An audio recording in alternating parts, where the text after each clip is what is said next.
Сегодня во Дворце нации также основатель мира и национального единства, лидер нации, президент Республики Таджикистан, уважаемый Эмомали Рахмон, провел встречу с премьер-министром Республики Армения Николом Пашиняном, находящимся в Таджикистане для участия в заседании Совета безопасности Организации договора о коллективной безопасности. В ходе беседы были обсуждены нынешняя ситуация и перспективы отношений сотрудничества двух стран. Президент страны, уважаемый Эмомали Рахмон, приветствовал премьер-министра Армении с прибытием в нашу страну и давние традиционные отношения Таджикистана и Армении назвал важным фактором устойчивых отношений между двумя странами. В ходе встречи стороны обсудили вопросы укрепления и расширения двустороннего сотрудничества в важных политических, торгово-экономических, промышленных и культурных сферах.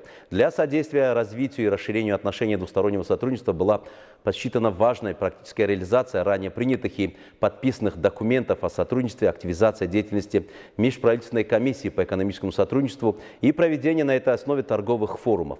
В ходе встречи стороны также обменялись мнениями по другим важным вопросам взаимовыгодного сотрудничества. Ну и в эти минуты во Дворце нации под председательством президента Республики Таджикистан, уважаемого Эмомали Рахмона, проходит сессия Совета коллективной безопасности Организации договора о коллективной безопасности.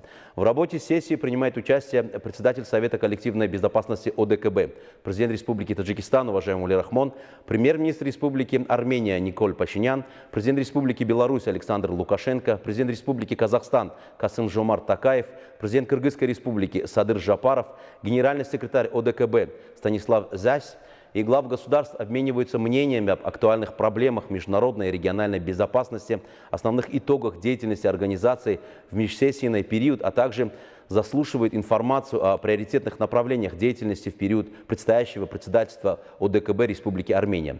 По итогам сессии планируется принятие декларации Совета коллективной безопасности ОДКБ и ряда важных решений. Душанбенский саммит завершит цикл мероприятий уставных органов ОДКБ в рамках таджикского председательства. Накануне в Душанбе состоялось совместное заседание Совета министров иностранных дел, Совета министров обороны и комитетов секретарей Советов безопасности государств-членов Организации договора о коллективной безопасности.